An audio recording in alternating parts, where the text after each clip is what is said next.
Ian Flanigan, one of the finalists of the 2020 season of The Voice, Team Blake, and now he has gotten a new single with Blake. I mean, it just shows you just how amazing he did during the competition and the success that's coming afterwards.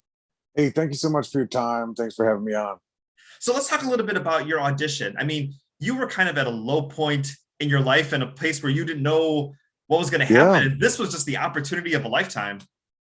It's such a long story, but the main thing is just, COVID had just hit. Our tour was being canceled by the day. Like we would wake up to emails of gigs just canceling all the way out to August, and this was March.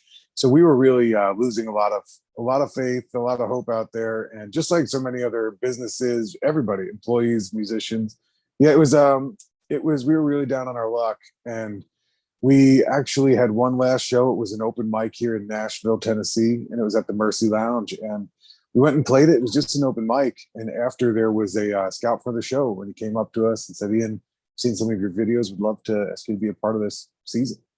Now let's talk a little bit about the audition. So you went up there, and obviously there's some where the first note comes out and people start turning around. But you can see the judges, when you go back and watch the video, they're all listening and they're all studying and they're all kind of paying attention. Was that pretty nerve-wracking to wait for them to make that turn? Yeah, I didn't think it was gonna happen, man. I was so I get up there, there's a lot of buildup before those moments on TV. So you're backstage, you're getting ready, you're waiting for hours, and obviously that's where the nerves kind of build. But when you get out on that stage, it's so big and the band's so loud and there's so many lights, you're kind of just tunnel visioned on making sure that first word that comes out is the right word. And that was all I cared about. I was like, if I start on that first word, we'll make it somehow. But then, yeah, towards the end, I think Blake waited till probably the last 10 seconds to turn around. So I was a one chair turn. So you never know. You never know. And let's talk a little bit about your connection with Blake. Obviously, you were Team Blake. You've got this new song with him. What was the friendship like and the mentorship like during the show and after the season had ended? Yeah, the show is really wonderful in the fact that it really does set you up to succeed, set you up to learn. And Blake was a great friend and a great mentor to me on the show and after. During the show, we would have these hour blocks where we got to, mostly just showcase what we're working on, hear his feedback, and he has really great, just a natural instinct to help guide you for you individually. So the time that we got to spend together was very focused on music on the show. And then, towards the end of the season, you end up spending more and more time with these coaches. And Blake and I got to record a few times on the show. You're just hanging out in studio. So it was great to get to know him. And I mean, after the season, the finale, I remember just sitting there with him and Jim Ranger. We were just all hanging out. And he was like, "Where are you going to be?" And I was like, "Well, I'm heading to Florida, but then we're going straight to Dallas for a couple shows." And I mean, right there, he was like, "Oh, I'll set you up with a couple old Red shows." And I mean, 10 hours after I landed, we were back on tour, my family and I on the road, and we went to Orlando for a first old Red gig. So that's amazing. Now let's talk about the new single, "Grow Up." I mean, what point did you think that you might record the song by yourself? And when did you think, like, let me pass it by him and kind of get his thoughts on it?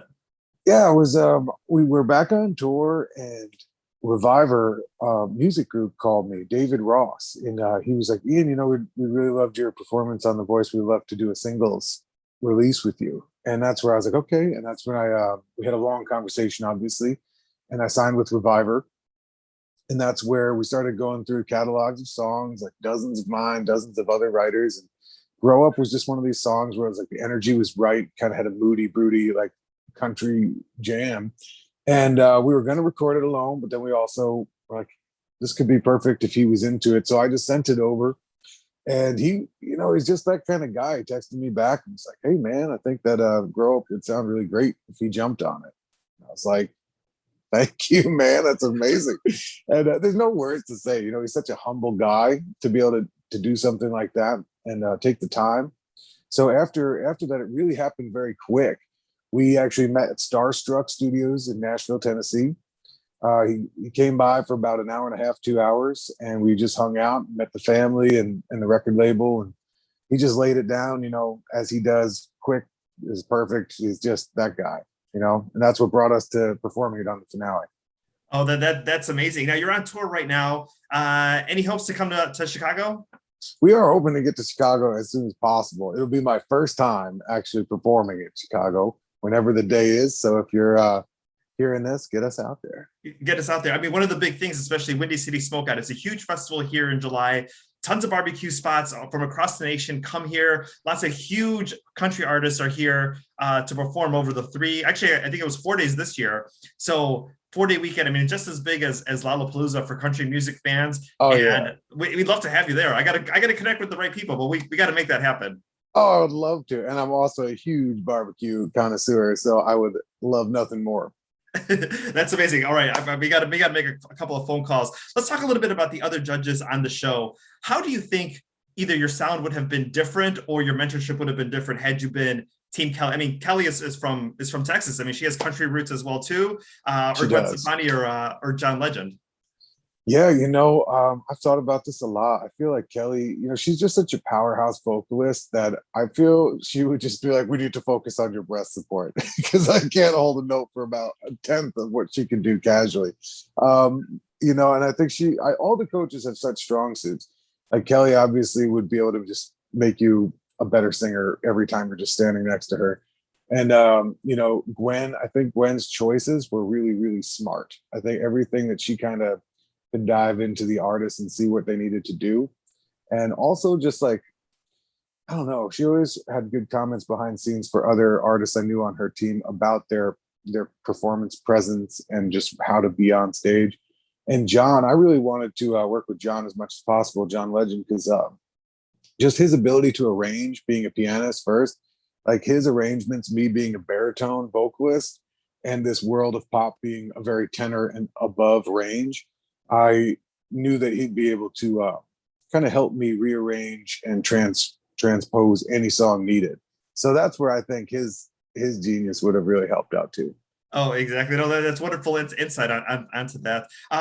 So like for me, growing up, I didn't listen to a lot of country music. I listened to a lot of like pop punk music, and No Doubt was one of my favorite bands. Gwen Stefani, Yeah. obviously, I love all of her music. And when she got together with Blake, that's when I started listening to him and listening to his music. Oh, awesome. And there was a lot of like crossover of like, oh my goodness, like I really enjoy this. I wasn't necessarily brought up around it, but like I could appreciate it. I started listening to it more because of that connection. Did you find that as well with like other fans of maybe people who didn't grow up on country or didn't listen to it often, but because of that connection and with Blake that they're listening to your song and your music? Yeah, yeah, I think so for sure. I think that's the beautiful part about music. I think that's collaboration 101. The best thing you can do is like, especially with Gwen and Blake, like that example, their voices, you wouldn't imagine them necessarily on their own blending so perfectly in a studio, but they're great timbres to mix. And then you get fans shifting over to a whole other ocean of genre. I've definitely noticed that for me. A lot of people have always put me in the Americana or folk and country box. Very hard for them to put. They've People have had a hard time putting a label on me because I have a very raspy range and lower range, so people don't know if it's Americana or country half the time, even though they're very closely related. So yeah, it's brought a whole new audience over to my music as well. Let people know where they can find you on social media, Ian. Hey guys, you can follow me on Facebook, Instagram, Ian Flanigan or Ian Flanigan Music, and IanFlaniganMusic.com, where we got everything going on.